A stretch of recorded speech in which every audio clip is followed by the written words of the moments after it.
I'm going more. Did anybody watch him play Minnesota last year in the conference finals? He averaged 33. Heck yes, I'm going more. And I expect Luka to be primed for this game. He's going to have a week and a half off. Man, I think he's going for big points in this series. Alan Hahn, the Greek Freak. It's Indiana and Milwaukee. 32.5 is the number for Giannis in game one. You go more or less? I go more because he's going to have to. And also, the Pacers don't guard, especially in the paint, one of the worst paint defenses. And he's the best scoring in the paint. And in his 3 wins against Indiana this season, 34, 30, and 37. So he knows he has to carry the bulk of this offense. All right, and the Knicks Pistons will open on Saturday as well. Winman, 26.5 is the number for Jalen Brunson. More or less? This is a tougher one, but I'm going with more in this one. The Pistons play tough defense. This is going to be a grinding series at times. The Knicks need Brunson, and they specifically need Brunson in the fourth quarters. I think he's going to rack up late points in these games. They were not the same team without him when he was out with that ankle injury. Now that he's back and he's going to have this week off to rest up, I think you're going to see Jalen Brunson going for big numbers. All right, so we made that a parlay on ESPN Bet. Those picks, Wendy and Alan just weighing in. If you agree, go to ESPN Bet for the Get Up More or Less parlay. You can take this priced at plus 597. Meanwhile, as far as the Knicks are concerned, Kendrick Perkins was on Alan Hahn's radio show earlier this week. He put all the pressure in New York on one man. I think Tom Thibodeau is under the most pressure probably of any coach in the NBA. And the way that we're witnessing right now, coaches are losing their jobs. The back and forth that he had with Mikal Bridges, too many minutes, things to that nature. And I love Tibbs. He's my Mbutu brother for life, won a championship with him, but I got to call it like I see it. Tom Thibodeau at least have, at bare minimum, force a 7-game series against the Boston Celtics in order to keep his job.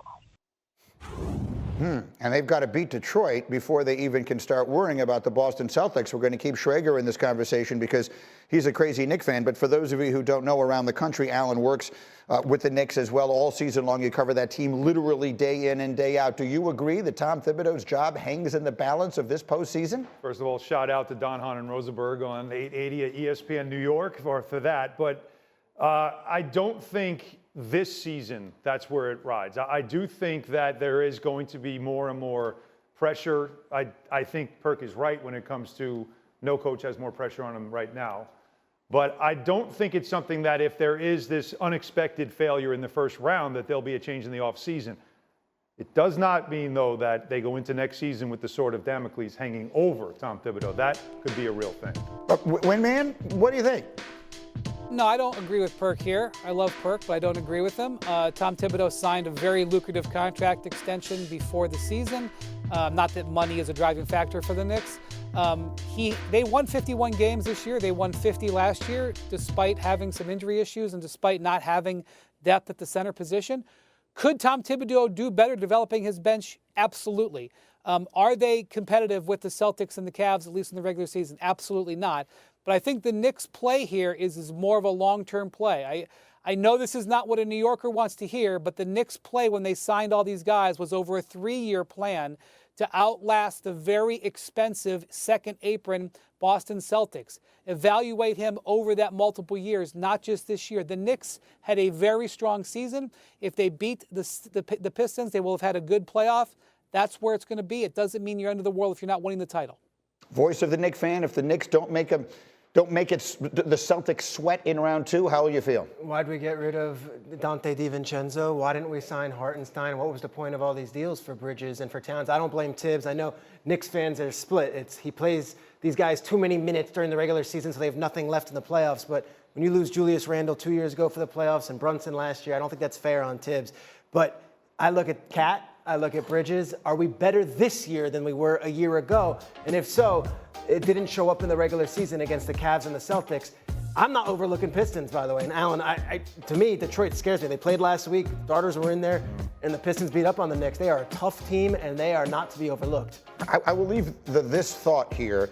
Tom Thibodeau is not a good coach. He's a great coach. And the reason that people have the wrong perception of Tom Thibodeau is that he actually treats the regular season like it matters. So, and when the postseason begins, his teams don't have another level to go to. They are already maxing out what they are capable of doing, whereas a lot of other teams are just sort of waiting until what they perceive to be important. So when people say they think Tibbs underachieves in the playoffs, that's actually not accurate. He overachieves in the regular season. He makes teams better in the regular season, and then people are saying, well, why is it they were so good in the regular season? Because all these other teams are waiting to step it up to another level. Tom Thibodeau's biggest strength is perceived as his biggest weakness. He cares more than a fan.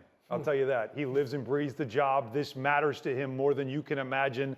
And he is somebody that understands everything that comes with this. And this is a team, by the way, that was playing great offensive basketball for half the season. They have not played their best yet. And don't sleep on playoff Brunson. Yeah, Tibbs sat in here when he was between jobs recently. Coach, if they fire you, ridiculous. I got your omelet waiting for you every single morning in the 6 o'clock meeting. We'll make it as much fun as we possibly can. Okay, back to the NFL. We are 8 days away from the NFL draft, and we're going to do some best case scenarios today. Let's start with the Giants because they feel like they're in the middle of all of this, but we'll work our way through a bunch of different teams.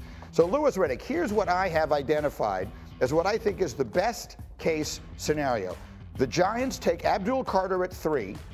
Then, if some of these things that I'm hearing come to fruition and Shedeur Sanders starts really sliding down the board, the Giants trade up maybe to 25 to get in front of the Rams, trade up with the Packers, who might be willing to move out of the first round, trade up to get in front of the Rams, and take a sliding Shedeur Sanders somewhere in the 20s. If that happens, it feels to me like that would be an overwhelming best-case scenario, and as ridiculous as it sounds to say, I don't think it's out of the question. No, I don't think it's out of the question either. You totally could see that being a situation that they'd be more than happy with. Because especially, yeah, I think they'd be ecstatic with as long as, obviously at the number 3 pick, if Abdul Carter is there and they wind up taking him, he winds up giving them the return that they want, meaning he becomes a double-digit sack guy, a 12, 15 sack guy per year, which we're all projecting. Is he Micah Parsons waiting to happen?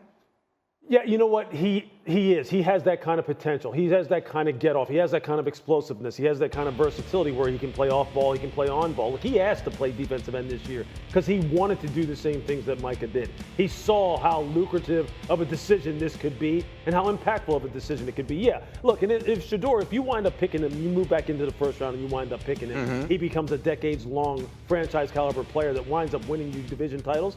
That was a slam dunk. It was a slam dunk draft for them. Is Shedeur? Am I living in a world, Dan Graziano, where Shedeur Sanders could be available when we get to the 21st, 22nd pick? I don't think it's out of the question at all. I mean, look, if he slides past New Orleans at 9, then where's the spot? Like we were talking earlier, the next team that really you could even make an argument for would be Seattle at 18, Pittsburgh at 21. So, yeah, absolutely. If he's not the guy, Lewis said it before, quarterback evaluations are subjective.